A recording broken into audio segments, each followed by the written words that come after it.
결국엔 우울감을 안고 어떤 가면을 쓰고 사회생활을 해야 되는데 저는 그것이 나쁘지 않다라고 생각합니다. 안녕하세요. 둥글입니다. 오늘은 조금 솔직한 저의 이야기를 해보려고 하는데요. 바로 우울증에 관한 이야기예요. 저를 포함해서 정말 많은 사람들이 보이지 않는 우울증을 가지고 살아가고 있을 텐데요. 가만히 있어도 세상이 무너질 것 같고 또 다른 사람과 관계 맺기도 정말 싫어지고 아무것도 하기 싫은 나날을 보내시는 분들이 정말 많을 거라고 생각됩니다. 저 또한 그런 경험을 겪고 무너지는 나날을 보냈습니다. 저도 항상 나름 웃으면서 유쾌하게 지내려고 노력하지만 정말 저의 내면을 들여다보면 우울한 감정은 항상 자리 잡고 있었던 것 같아요. 불안하고 내 스스로를 갉아먹고 세상을 그만 살고 싶다는 생각까지 했던 날들이 정말 많았습니다. 먼저 제가 왜 우울을 겪었는지 또 그 배경은 무엇인지부터 이야기하면 좋을 것 같아요. 바로 불안정한 유년기 때문이라는 생각이 드는데요. 불안정한 유년기 때문인지 몰라도 저는 학창 시절부터 우울한 감정이 항상 존재했습니다. 저는 위에 형이 한 명 있는데 둘이 할머니 손에서 자랐거든요. 엄마 아빠는 부재한 상태로 말이죠. 유아기부터 성인이 될 때까지 저는 할머니 손에 길러졌습니다. 남자아이 둘을 키우는 할머니는 무엇보다 생존을 시켜야 됐기 때문에 사랑보다는 먹고 사는 것에만 급급했습니다. 굶기지 않고 찢어지지 않는 옷을 입히는 것, 그것만으로도 정말 벅찼을 거라고 지금 와서는 생각되는데요.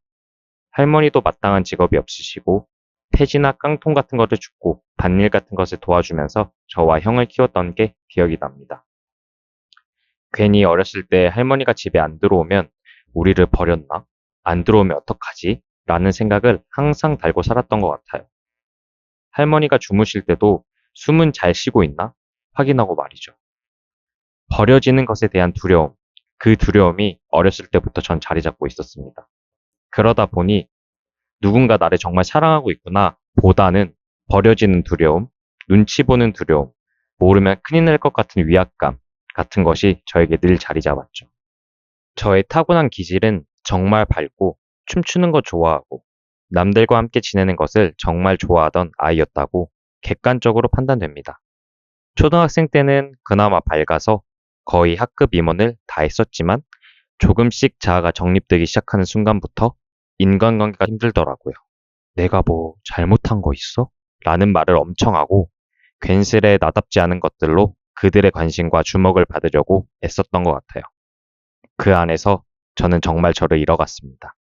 사실 춤을 췄던 것도 스스로 좋아서 한 것도 있지만 보잘것없는 저에게 박수 쳐주고 환호해주는 게 한 줄기 빛같이 느껴져 행한 것도 있습니다. 이런 경험이 그 당시 너무 어려서 스스로 정리도 안 되고 불안한 감정에 압도되었죠. 이런 우울한 감정들을 무시하고 외면하며 지내왔는데 이게 터져버린 저만의 사건이 있어요. 그건 바로 군대입니다. 군대도 어떻게 보면 하나의 사회잖아요. 위아래가 정해져 있고 동기도 있고 후임도 있고요. 생각해 보세요.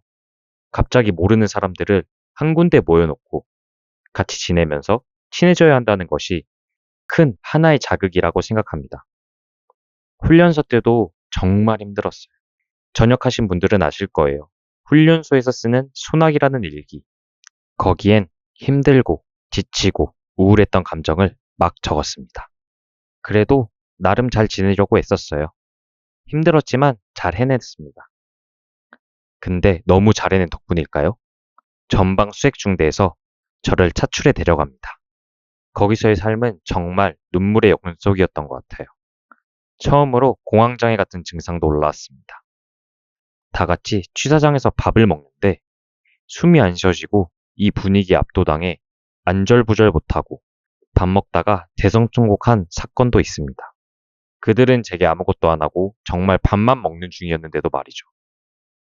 저는 우울증이 가장 먼저 티나는 곳은 수면이라고 생각하는데요. 정말 많이 자버리거나 아니면 정말 못 자거나. 저는 후자였는데요. 군대에서는 정말 잠을 못 잤습니다.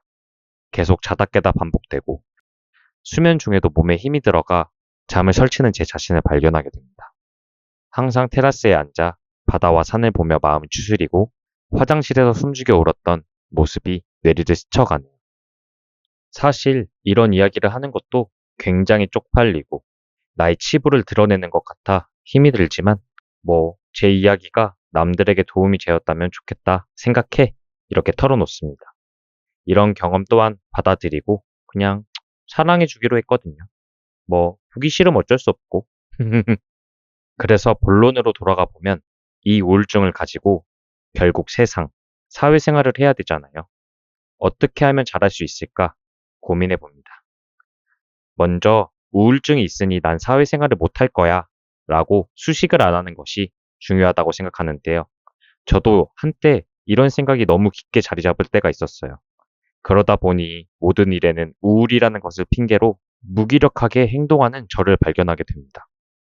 오케이, 인정은 하되 그게 앞길을 막아 안 좋게 행동하기까지 가면 안 되는 것 같아요. 그래도 어떻게 보면 회사를 다니는 것의 장점을 찾아보면 강제성인 것 같아요. 무기력해도 어떻게 보면 강제성으로 출근길, 등굣길에 오르니 말이죠. 그럼에도 하는 것, 밖으로 나아가 우울증이 있음에도 그들과 잘 지내고 성과를 내는 것이 더 멋있는 행동이라고 생각합니다. 버티고 견뎌야 된다는 말은 우울증을 가지고 있는 분들이 가장 먼저 떠올리실 거예요. 저는 억지로 하기보다는 나를 챙긴다 라는 느낌으로 하면 낫지 않을까 생각해 봅니다. 자기를 우쭈쭈 해주는 것이 가장 필요한 것 같아요. 그리고 지적질, 누군가 나를 깎아내리는 상황이 발생해도 뒤돌아서 혼자 있을 때 나를 챙겨주는 것, 그것이 정말 필요해요. 결국엔 나를 잘 먹이고, 잘 재우고, 좋은 거를 쓰면서 이렇게 생활하려고 하는 것이 필요하다고 생각해요. 돈을 번다는 행위도 그 자체인 거잖아요. 너무 이 사회에 목매달지 않고 살아가는 것이 오히려 현명한 방법이라고 전 생각합니다. 그리고 퇴근을 한다면 완전히 오프해버리는 것, 나만의 공간으로 전환해버리는 것이 무기력한 분들에겐 가장 필요한 것이라고 생각해요. 어느 정도 차별성을 두자는 거죠. 회사에서는 어쩔 수 없이 남들의 눈치도 보고 성과도 신경 써야 되잖아요. 그게 사회생활이니까. 근데 최소한 퇴근 후만큼은 그런 거 다 내려놓고 온전히 나만 생각하는 시간으로 만들자는 거예요. 결국 이게 뭐냐면은 사회생활 하면서도 포커스를 남에게 두는 것이 아니라 어떤 성과에 두는 것이 아니라 나에게 집중해보자는 거예요. 나니까 잘할 수 있다고 말이죠. 스스로의 위상을 높여줘야 하는 것도 중요한 것 같습니다. 그 안에서 숨이 턱 막힐 때, 정말 대피하고 싶을 때, 잠깐이라도 대피하세요. 그곳이 뭔가 나의 피난처가 되어줄 것입니다. 누구는 담배 태우는 게 정말 잘못되었다고 생각하지만 누구에게는 그 담배 태우는 게 정말 숨 쉴 수 있는 순간일 수 있잖아요. 그렇다고 해서 너무 자주 해서 남에게 피해를 주면 안 되지만 결국엔 우울감을 안고 어떤 가면을 쓰고 사회생활을 해야 되는데 저는 그것이 나쁘지 않다라고 생각합니다. 그 가면이라는 것도 어떻게 보면 제가 되고 싶은 모습, 어떻게 비춰졌으면 좋겠다는 모습이잖아요.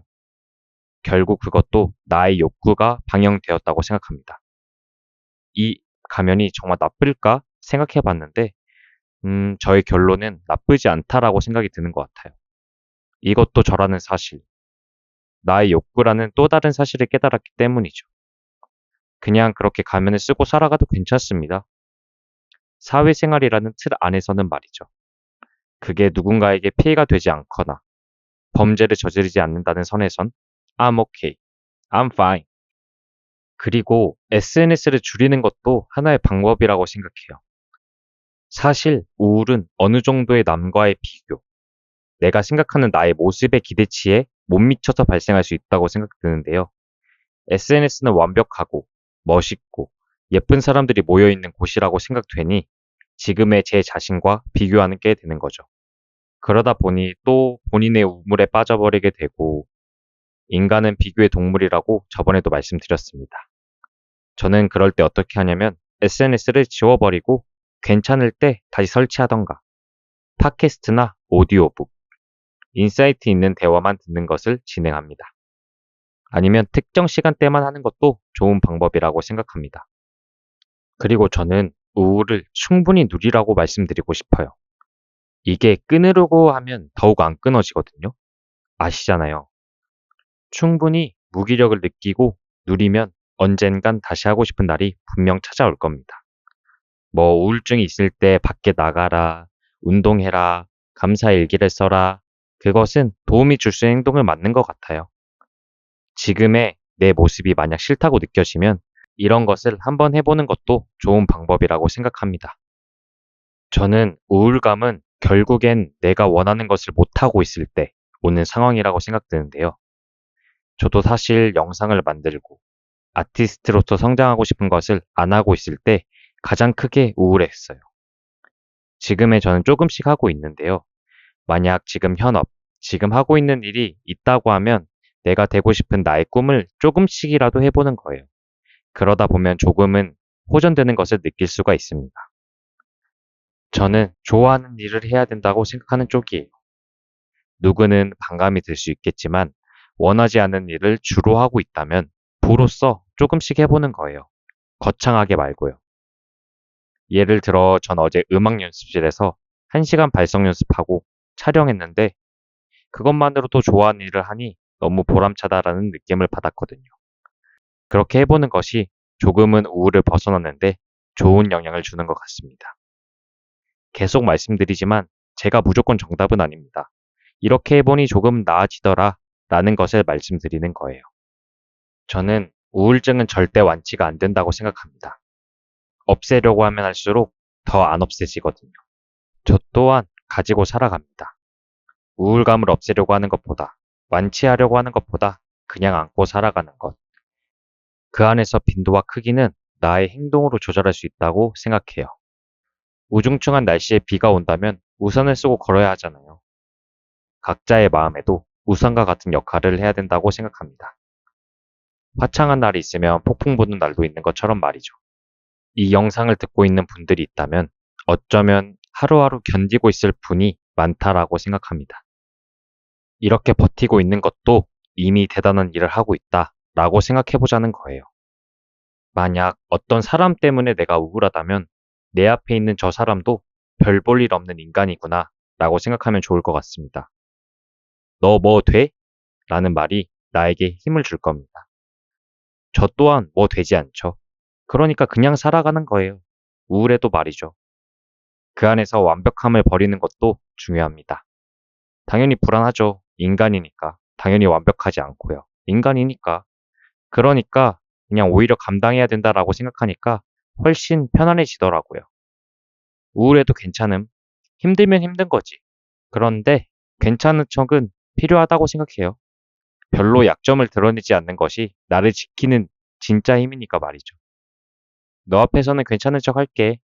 날 깎아내려도 I'm fine. 네가 뭔데 날 판단해? 나는 내가 판단해. 라는 마인드로 살아가면 훨씬 낫습니다. 사회에서도요. 오늘은 조금 무거운 주제로 이야기해봤는데 그냥 저의 이야기가 우울증을 가지고 사회생활하는 분들에게 조금이나마 도움이 되었으면 하는 마음에 이런 영상을 만들게 되었습니다. 다음번에는 더 좋은 주제로 찾아오겠습니다. 오늘도 영상 시청해주셔서 감사합니다. 그럼 다음번에 만나요. 안녕.